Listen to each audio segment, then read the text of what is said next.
দক্ষিণ দমদম পৌরসভার 23 নম্বর ওয়ার্ডের পৌরমাতা কেয়া দাসের তত্ত্বাবধানে রক্তদান উৎসব আয়োজিত হলো। এদিনে উপস্থিত ছিলেন বিশিষ্ট গণ্যমান্য ব্যক্তিত্বরা। তারা সকলেই এই উৎসবে যোগদান করেন। এছাড়াও দেবাদার জন্মদিন উপলক্ষে তার প্রতিচ্ছবিতে মাল্যদান করে তাকে স্মরণ করা হয় এবং তারা জানান দেবাদা সকলের মধ্যে চিরস্মরণীয় হয়ে রয়েছে এবং এই অনুষ্ঠানে বিশেষ বিশেষ কর্মযোগ ছিল চক্ষু পরীক্ষা শিবির, স্বাস্থ্য পরীক্ষা শিবির, চশমা প্রদান, হুইলচেয়ার বিতরণ। এদিন রক্তদান অনুষ্ঠানে 450 জন মানুষ রক্তদান করেন। ভক্তিমূলক সঙ্গীতের মাধ্যমে অনুষ্ঠানের সমাপ্তি ঘটে। যে কজন তৃণমূল কংগ্রেসের জন্য যারা স্যাক্রিফাইস করার জন্য এগিয়ে এসেছিল দেবাদাদের অন্যতম, এবং দেবা দুঃসময়ে দলের পাশে দাঁড়িয়ে তার জীবনের কর্ম করে গেছেন। সেই কর্মই তাকে আজকে আমাদের সকলের হৃদয় প্রাণে রেখেছে। আমাদের ঈশ্বরের কাছে আমাদের প্রার্থনা, দেবা যেখানেই থাক ভালো থাক। দেবার সুপুত্ররা এখানে রয়েছে, আর কেয়াকে তো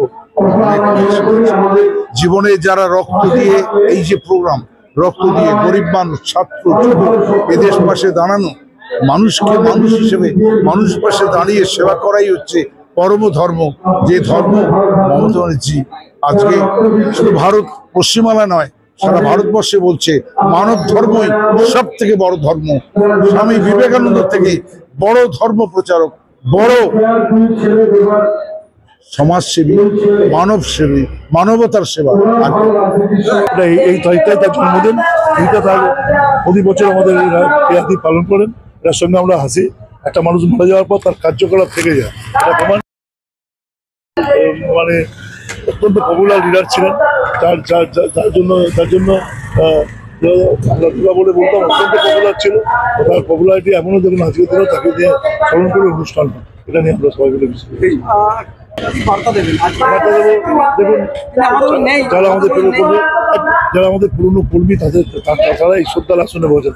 আজকের প্রজন্মকে বলবো এরকম কাজ করে যেন মানুষের কাছে বিশাল হয়। আজকে তো দেবতা আমাদের নেই, তাহলে সে এখন মানে তার উদ্দেশ্যে কি বার্তা দেবেন? সে মানে তার কৃতকর্ম নিয়ে আমরা থাকি।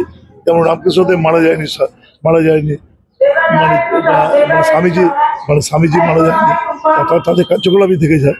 সেই কার্যকলাপের একটা অংশ তার ছোট্ট পরিসরে তার কাজ ছিল, পপুলারিটি ছিল, যুব সমাজের কাছে গ্রহণীয় ছিল, সেটা আজও আমরা স্মরণ করি এবং তার যোগ্য সহধর্মিনী কেয়াদি সে কাজটাকে করে যাচ্ছে। জীবনে প্রথম যখন হয়েছিলাম তখন কিন্তু দেবাই গিয়ে ওখানে আমার বুথেও বসেছিল এবং কাউন্টিং এজেন্টও ছিল, এবং বেরিয়ে প্রথম ওই জানিয়েছিল, দাদা তুমি জিতে গেছো।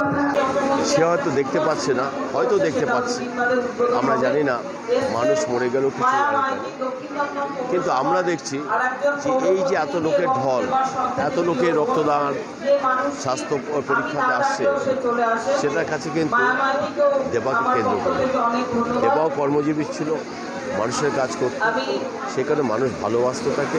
সেই ভালোবাসাটা কিন্তু এখনও ছাড়েনি মানুষ, এটা থাকবে।